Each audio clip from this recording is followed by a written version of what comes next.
छत्तीसगढ़ में 76% तो झारखंड में 77। रिजर्वेशन का आखिर ये कैसा खेल है? राज्यों में आरक्षण की सीमा बढ़ाने की जैसे होड़ मची हुई है। ताजा मामला छत्तीसगढ़ का है।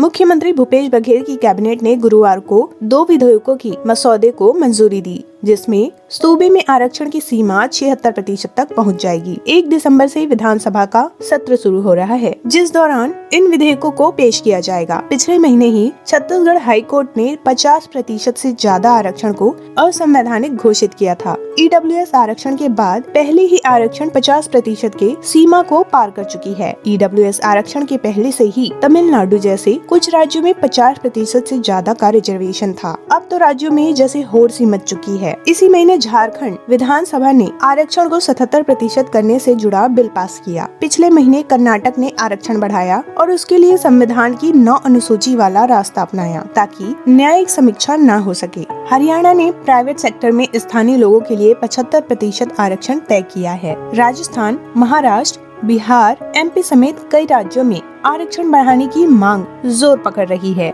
ओपन कैटेगरी सिकुड़ता जा रहा है और आरक्षण वोट बैंक पॉलिटिक्स का शॉर्टकट औजार बन चुका है। संविधान में जहां सामाजिक गैर बराबरी दूर करने के लिए आरक्षण को सीमित समय के लिए लागू करने की बात कही गई थी, वह अंतहीन सी होती गई। अब तो नया पैमाना आर्थिक आधार से भी जुड़ गया है, जिसमें आर्थिक रूप से कमजोर सिर्फ सवर्ण ही शामिल है। छत्तीसगढ़ में हो जाएगा 76% आरक्षण। छत्तीसगढ़ की बात करते हैं। 1 दिसंबर से राज्य विधानसभा का सत्र शुरू हो रहा है। इस दौरान कुल आरक्षण को 75% तक बढ़ाने से जुड़ा विधेयक पारित किया जाएगा। राज्य कैबिनेट ने गुरुवार को इससे जुड़े 2 विधेयकों के मसौदे को मंजूरी दी। हाल ही में छत्तीसगढ़ हाई कोर्ट ने 2012 के राज्य सरकार के उस ऑर्डर को असंवैधानिक ठहराया था, जिसमें ओवरऑल कोटा को बढ़ाकर 58% किया था। कोर्ट ने SC कोटा को 32% से घटाकर 20% किया था। के बाद से ही राज्य में आदिवासी समुदाय के बीच जबरदस्त असंतोष था, जिसे दूर करने के लिए भूपेश बघेल सरकार 2 नए बिल लाने जा रही है। ऐसे संकेत मिल रहे हैं कि राज्य कांग्रेस सरकार ST कोटा को 20% से बढ़ाकर 32%, SC कोटा को 12 से बढ़ाकर 13% और OBC कोटा को 14 से बढ़ाकर 27% और EWS आरक्षण को 4% तक सीमित करने की तैयारी कर रही है। क्या है संविधान की 9वीं अनुसूची?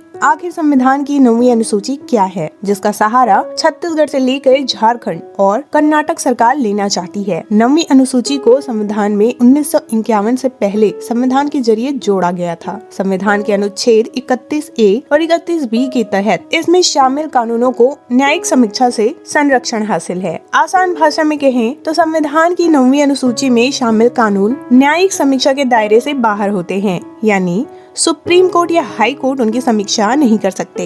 इसलिए अक्सर आरक्षण से जुड़े कानूनों को 9वीं अनुसूची में डालने की मांग होती रही है। 1951 में 9वीं अनुसूची बनने पर भूमि सुधार और जमींदारी उन्मूलन समेत कुल 13 कानूनों को जोड़ा गया था। ऐसा नहीं है कि 9वीं अनुसूची में किसी कानून को शामिल किया तो उसकी न्यायिक समीक्षा नहीं की जा सकती। अगर कानून मूल अधिकारों का उल्लंघन करता है या संविधान के मूल ढांचे के खिलाफ है तो सुप्रीम कोर्ट उसकी समीक्षा कर सकता है। आरक्षण मूल अधिकार नहीं, सुप्रीम कोर्ट। संविधान में आरक्षण का प्रावधान सीमित समय के लिए किया गया था, लेकिन हर 10 साल बाद आरक्षण को अगले 10 साल के लिए बढ़ाने का रिवाज चलता आ रहा है। क्या आरक्षण मूल अधिकार है? नहीं। 2020 में सुप्रीम कोर्ट ने आरक्षण को लेकर बहुत अहम टिप्पणी की थी। कोर्ट ने कहा था आरक्षण मूल अधिकार नहीं है। दरअसल तमिलनाडु के तमाम राजनीतिक दलों ने सुप्रीम कोर्ट से राज्य में मेडिकल और डेंटल कोर्स के ऑल इंडिया कोटे में OBC के लिए 50% आरक्षण लागू करने के लिए केंद्र को निर्देश देने की मांग की थी। उसी पर सुनवाई करते हुए जस्टिस L नागेश्वर राव की अगुवाई वाली बेंच ने कहा था कि आरक्षण का अधिकार मौलिक अधिकार नहीं है। उसके बाद राजनीतिक दलों ने अपनी याचिका वापस ले ली थी। इससे पहले उसी साल फरवरी 2020 में सुप्रीम कोर्ट ने कहा कि प्रमोशन में आरक्षण मौलिक अधिकार नहीं हो सकता। देश में आरक्षण विकास के लिए उपयोगी हो न हो, राजनीति के लिए तो भरपूर हो रहा है। तो दोस्तों, वीडियो अच्छी लगी हो तो लाइक जरूर करिएगा और चैनल पर नए हैं तो सब्सक्राइब जरूर करिएगा। मिलती हूँ आपको अगली वीडियो में। जय हिंद।